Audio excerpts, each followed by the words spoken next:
take too much time, but let me ask you one more question. So now Oh, that this just raises another question for me now. Said, but mhm, something slightly off tangent. If you're talking about allegorically speaking, and you mhm, go back to uh, Genesis, right, and you start talking because we talked a little bit about um, the creation and time mhm. and the perspective of not actually having time being applicable to the subject. But Okay. if we're looking at the 7 days of creation, right, 6 days with the days of rest, and people start arguing, is this figuratively 24 hour, right, Oh, or yeah. is it a representation of just something that happened? Right. In your opinion, Mhm. do you take this figuratively as 24 hours a day is a day or not? And the reason I ask is because I've always kind of considered it being literal, right? Literal days. Uh-huh. But actually, when you talk about Genesis 1 3, and it says, let there be light, Mhm, God saw that it was good, and he separated the light from the darkness. He called the light day and the darkness night. mhm. There was evening and there was morning the first day. But then in Genesis, um, uh, it talks about separating the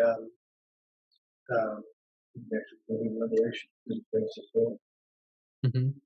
I'm trying to get to the question of time because in the at the first part of it, I got to go back to Genesis in Well, and my. depending on your translation, for example, if you're using the NASB, in all of them, it's going to say one day, a second day, a third day. And that's because the syntax in the Hebrew is actually really tricky in that first chapter. And that's probably the question that you're getting at, is there seems to be ambiguity of whether this is just a day where you might have days coming in between these days, or whether this is actually the first in the order of days that ever existed. Uh, the reason for the challenge of syntax is because God's establishing the cosmic week in which there's a 7 day week. That's his structure. And he's going to establish what the first day of that week is, which is, well, in his order is Saturday or Sunday. The last day is Saturday. The first day is Sunday on God's calendar. And so from that point forth, the first day always refers to Sunday. The seventh day always refers to Saturday.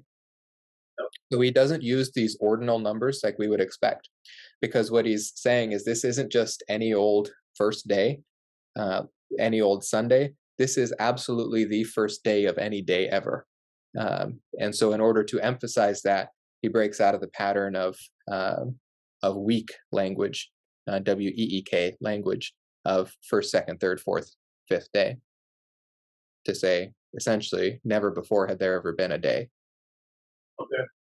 Well, let's take that one step further, though, because the verse I was trying to get to was 14 and 10. I couldn't remember what it was. In Mhm. 14, he says, let there be lights in the vault of the sky to separate the day from the night. Let them serve as signs to mark the sacred times, days, and years. And God made two great lights in verse 16, the greater light to govern the day and the lesser light to govern the night. He also made the stars. God sent them in the vault of the sky to give light on the earth, to govern the day and the night, and to separate light from darkness. And God saw it was good. And there was evening and there was morning, the fourth day. So the fourth day is where the moon and the sun was created, right? Which would, in my mind, establish then more of the 24-hour period. So prior to establishing the sun and the moon in verse 3, he's still calling it a day. And he's calling the light day and the darkness night. Yeah. So now I come back to my original question of the time frame. You know, what is time to God, and are we talking literal versus um, Yeah. Well, imagery? God has a Who knows, concept of right? time. Yeah. God exists outside of time, but he still has a concept of time, and the concept of time comes from him.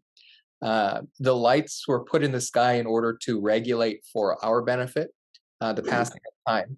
But time began on day one, before we ever had sun, moon, and stars.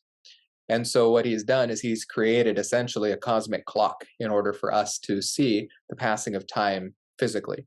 The passing of time happens whether or not the sun and moon are visible to us or not.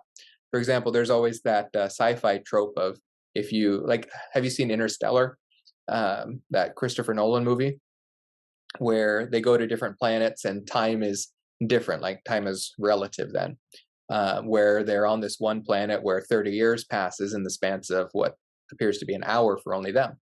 Now, they can do this because for a godless world system, time isn't dependent on the constant of God and who he is and what he is doing, but time is dependent upon our arbitrary solar system. Now, it's not arbitrary in the sense that God gave it to us for the purpose of us recognizing the passage of time. Time is one of those gifts that he gives us. For example, sanctification, all of our rewards that we build on earth, that takes time. The process of discipline happens over time. Process of learning to love him and to obey him willfully, that takes time.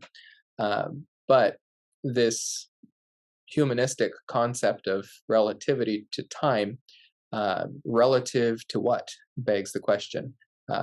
Well, it's not relative if it comes from God, and we see from Genesis 1:1 that time really has its beginning in God. He has chosen to step into eternity and create this thing called time. And the sun is just one way that he gave us to regulate that time. Now, if you, there are different ways to regulate time as well. You could take a nuclear clock and go down deep into the depths of the earth into a cave, never see the sun again, and you could probably come up thousands of years later and still have the same time, know whether it's going to be day or night when you reach the surface. Because the sun isn't what determines time, it just shows us what the time is. So I don't know if that helps, but let me Yeah, no, that's good. Thank you. that you were asking there is basically, what do we see in Genesis 1? Do we see literal 24-hour days, or do we see relative time? And day 4 actually is a good passage to go to, because we see how God defines time. God is using the passage of day and night, the transference between dark and light here, to indicate that a day has passed. So we see from Genesis, or day 4, Genesis 1:14 through 19 or so, that God defines the day that he is speaking of from day 1, 2, 3, 4, 5, 6, and 7, and he is going to be consistent. He's not going to give us two different definitions of a day. So before he has ever put the sun, moon, or stars into the sky, of course, when Moses is writing this, it's 2,500 years past this date. And so he knows that day 4 is going to happen. He knows that the sun, moon, and stars are going to be there to regulate those days. And when he says on the first day, he has that concept of day and night, 24-hour day in mind already. And so when he says day 1, this is in anticipation of us being able to physically see that day as well. And God defines it then as, here's how I am going to show you what a day is, with the passage of dark and light, day and night. What cosmologically is the revolving of the or the spin of the earth to see the sun. And so God has defined a day as 24 hours, or the passage of light and dark, and we can read that back into the previous verses that it was 24-hour days. So there is no textual reason to assume anything different than a 24-hour day. In fact, the literal language of Genesis really demands a literal reading. To do anything else is to do eisegesis, not exegesis, which means reading something into the text that you need to be there in order to support your view, rather than changing your view based on the evidence from the text, which is exegesis. Something contradicts, you don't try to find a way to rationalize it in the text. You make sure you've understood the text as a cohesive whole, and then you change whatever your view is to match it. And now, if you're going to do that from Genesis 1, the evidence, at least as far as I was able to understand it, was it about a year and a half ago when I taught through Genesis 1 here, all the evidence points towards a literal 24-hour period. The only reason that anyone takes it otherwise is to try to fit time in where they believe that they need it in order to support their idea that God did not create, but that he established some sort of evolutionary process that would occur.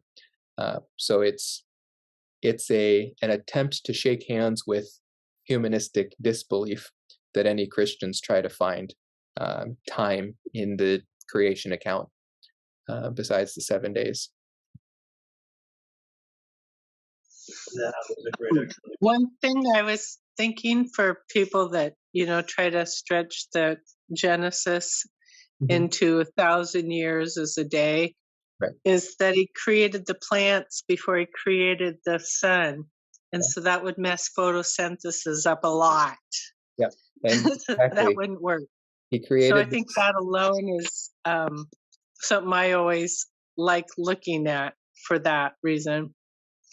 yeah, he did structure it in a way that you can't have much time going on between these things without the whole system falling apart. It was a very fragile process. And then, for example, looking at days 2 and 3, they don't have the same rigid structure that the others have. They kind of blend into one another because he didn't finish his creative work on day 2. He finished it on day 3.